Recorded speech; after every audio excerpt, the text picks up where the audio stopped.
আসসালামু আলাইকুম। প্রতিটা টেকনিশিয়ান ভাইয়েরই প্রতি সপ্তাহে কাজ করলেও একটা দিন কিন্তু দোকান পরিষ্কার পরিচ্ছন্নতার জন্য রাখে। আর অনেকেই আছে যারা শুক্রবার দিনে দোকান বন্ধ রেখে দোকান পরিষ্কার পরিচ্ছন্নতা করে।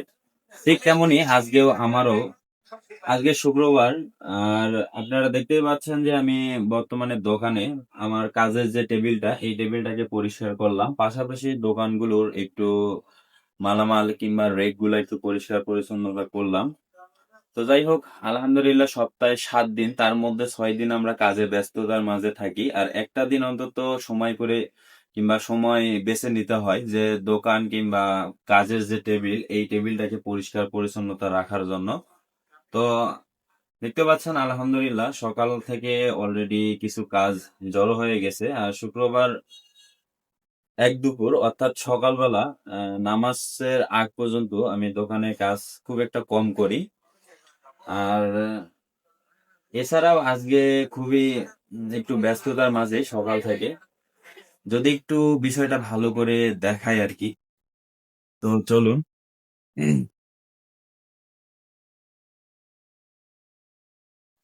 এই হচ্ছে আমার কাজের টেবিল। আর এই কাজগুলো সকাল থেকে আমি হাতে পেয়েছি। এটি হচ্ছে Oppo S51। ডিসপ্লে সমস্যা, কাস্টমার নিয়ে আসে ডিসপ্লে পরিবর্তন করার জন্য।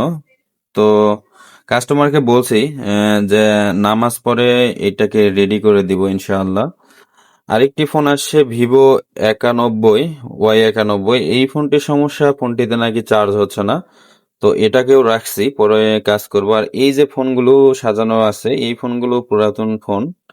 দোকানে কিছু ফোন ছিল যে ফোনগুলো একেবারে নষ্ট, সে ফোনগুলো এই যে দেখতে পাচ্ছেন দোকানে। তো এইরকম অসংখ্য ফোন রয়েছে যে ফোনগুলো থেকে মাদারবোর্ড গুলো বের করে নিয়ে মাদারবোর্ড গুলো বিক্রির জন্য রেডি করে নিচ্ছি, পাশাপাশি দোকানটাকে একটু পরিষ্কার পরিচ্ছন্নতা করলাম।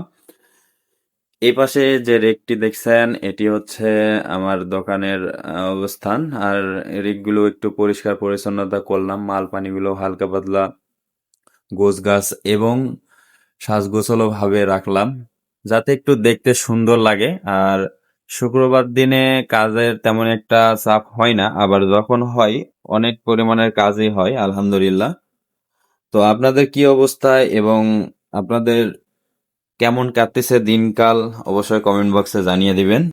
তো যাই হোক, অবশেষে একটাই কথা, সকলের দিন ভালো কাটুক। সেই সঙ্গে চেষ্টা করবেন আপনার কাজের টেবিলটাকে পরিষ্কার পরিচ্ছন্ন এবং ব্যবসা প্রতিষ্ঠান পবিত্র স্থান সব সময় চেষ্টা করবেন পরিষ্কার পরিচ্ছন্নতা রাখার জন্য। এছাড়াও অনেকেই আছে যারা পরিষ্কার পরিপাটি থাকতে অনেক ভালোবাসে, তাদের মধ্যে আমিও একজন। দোকানকে অগোছালো রাখলে কিংবা অপরিষ্কার থাকলে দেখতে খুব একটা ভালো লাগে না। আপনাদের কি অবস্থা এবং আপনাদের কেমন লাগে অবশ্যই কমেন্ট বক্সে জানিয়ে দিবেন, সেই সঙ্গে ভিডিওটিকে শেয়ার করে দিবেন। সকলে ভালো থাকবেন। জুম্মা মুবারক। আসসালামু আলাইকুম ওয়া রাহমাতুল্লাহি ওয়া বারাকাতুহু।